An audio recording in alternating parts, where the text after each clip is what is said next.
ইস্তেখারা রেজাল আমারে বলছে, আমজাদ ভাই আপনি এক কাজ করেন, শাইখুল হাদিস আল্লামা মামুনুল হক সাহেবের দলে যোগদান করেন। আমি কিন্তু এর আগে কোনো দলে ছিলাম না, স্বতন্ত্র চেয়ারম্যান ছিলাম না, আমি চশমা মার্কা। কী লাভ দলে যোগদান করলে? কই আপনি দলে যোগ দিবেন, শাইখুল হাদিসের লগে যে কোনো ঝুটে গেলে নির্বাচন করবেন, আপনি নবীনগর থেকে সংসদ নির্বাচন করবেন, এটা আপনার কাছে আমার দাবি, এবং আমি বলে দেই আপনি পাশ করবেন। এই কথাগুলো তিনি আজকেও কইছে আমার, যখনই ফোন দেয় কথা কয়। মানে কিয়ের থেকে কয়, কেমনে কয় আমি তো আর জানি না, একটা বিশ্বাসের উপর চলতেছি। পরে হঠাৎ করে মনে হলো আমার একটা অঙ্ক আমি মিলাই আপনাদের সাথে। মানে হঠাৎ করে রাতের বেলা ওনার মাদ্রাসার খানকায় রুমের মধ্যে আমারে আরো 3 জনের ঢুকাইয়া উনি কান্না শুরু করছে রাত 2টার সময়, বাচ্চাদের মতো কাঁদতেছে, চোখের পানি চাইরা। হুজুর কান্দেন কেন? হাউমাউ করে কাঁদতেছেন, আওয়াজ বাড়াই দিস।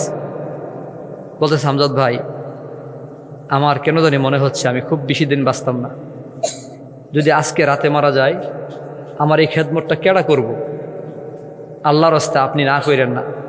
আরো 2 জন আছে সাথী ভাইয়েরা, কয় আমার হাতে হাত দেন, আপনারা আমার কাছে মুরিদ হইছেন, স্বীকার করেন। কাঁদতেছে আর বলতেছে। আমি বলছি হ্যাঁ আপনার কাছে মুরিদ হইলাম। এরপরে হাত উল্টায় বলতেছেন আমার শাইখুল ইসলাম আল্লাহ মাহমদ শফি, জুনায়েদ বাবুনগরী, আমার পীর সাহেব সহ যারা যারা আছে, অধ্যক্ষ মিজানুর রহমান চৌধুরী সাহেব সহ আমাকে যত বুজুর্গানে দিন আমরা যা দিয়ে গেছে আমি আপনাদের তা দিয়ে গেলাম। আজকে থেকে আপনারা মানুষের খেদমত করবেন, মানুষের কল্যাণে আপনারা নসিহতগুলো করবেন, মানুষকে বায়াত করবেন। কানছে আর মুরিদ বানাইছে, খেলাফত দিছে অল্প সময়ের মধ্যে। তিনি উমরাতে গিয়া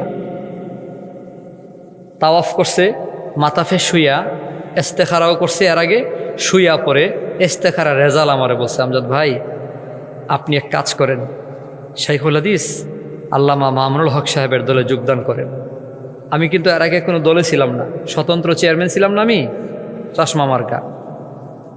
কী লাভ দলে যোগদান করলে? কই আপনি দলে যোগ দিবেন, শাইখুল হাদিসের লগে যে কোনো ঝুটে গেলে নির্বাচন করবেন, আপনি নবীনগর থেকে সংসদ নির্বাচন করবেন, এটা আপনার কাছে আমার দাবি, এবং আমি বলে দেই আপনি পাশ করবেন। এই কথাগুলো তিনি আজকেও কইছে আমার, যখনই ফোন দেয় কথা কয়। মানে কিয়ের থেকে কয়, কেমনে কয় আমি তো আর জানি না, একটা বিশ্বাসের উপর চলতেছি। পরে হঠাৎ করে মনে হলো আমার একটা অঙ্ক আমি মিলাই আপনাদের সাথে। 22 মৌজা থেকে আমি ভাবছিলাম আমাদের জসিম ভাই পাবে, তকদির হোসেন মোহাম্মদ জসিম ভাই যদি পায় তাহলে 22 মৌজায় জীবনে এমপি আসবে না, আসে নাই, একবার হয়তো খরাড়া যাবে। পরে দেখলাম বড়াইলের সাইদুল ইসলাম সাইদ ভাইরে দিয়ে ভাবছিলাম উনিও যদি পাই তো উত্তর অঞ্চলে একবার এমপি পাবো, উনিও পাইছে না।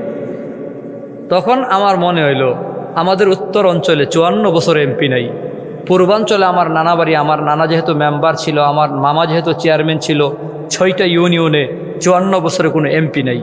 অর্থাৎ যেই নবীনগরটাকে আলাদা করে একটা উপজেলা বানাতে চায়, উপজেলা বানাইতে গেলে 9টা ইউনিয়ন মিনিমাম লাগে। আমাদের 3টা পূর্বাঞ্চলে, ওই যে কাইতলা উত্তর দক্ষিণ, এরপরে বিটগড়, নাটগড়, বিদ্যাকুট, শিবপুর মিলায়া আমাদের বড়াইল, বীরগাঁও, কৃষ্ণনগর 9টা ইউনিয়ন মিলায়া একটা উপজেলা আজ না হয় কাল না হয় পরশু হবে। এটা ফিরাতে পারবেন না, এটা হবেই। কারণ এত বড় থানা রাখবে না তো, ভেঙে আরেকটা থানা হবে। সেই থানা হওয়ার আগে পূর্বাঞ্চলের সাথে আমাদের একটা রাস্তা হবে, ব্রিজ হবে। অলরেডি রাস্তা টেন্ডার হয়ে গেছে, ব্রিজটা শুধু উরখুলিয়া থেকে কৃষ্ণনগর হওয়ার বাকি। যেদিন হয়ে যাবে ওই দিন বিদ্যাকুট আমাদের কাছে হয়ে যাবে। ওই দিন বিদ্যাকুট অথবা কৃষ্ণনগর অথবা উরখুলিয়ার বন্দে কোথাও না কোথাও থানা ঘোষণা হবে। যদি থানা হয়, আমি চিন্তা করছি আমাদের 9 ইউনিয়নে 54 বছরে কোনো এমপি নাই। একবার কি আমাদের দিকে একজন এমপি আসার দরকার না? আচ্ছা আপনারা 6 গ্রাম যে আমার চেয়ারম্যান বানাইছেন, কেন বানাইছেন? 21 বছর এদিকে চেয়ারম্যান আয়ে না, এই কারণে আপনারা সবাই মিললে আমার চেয়ারম্যান বানাইছেন না।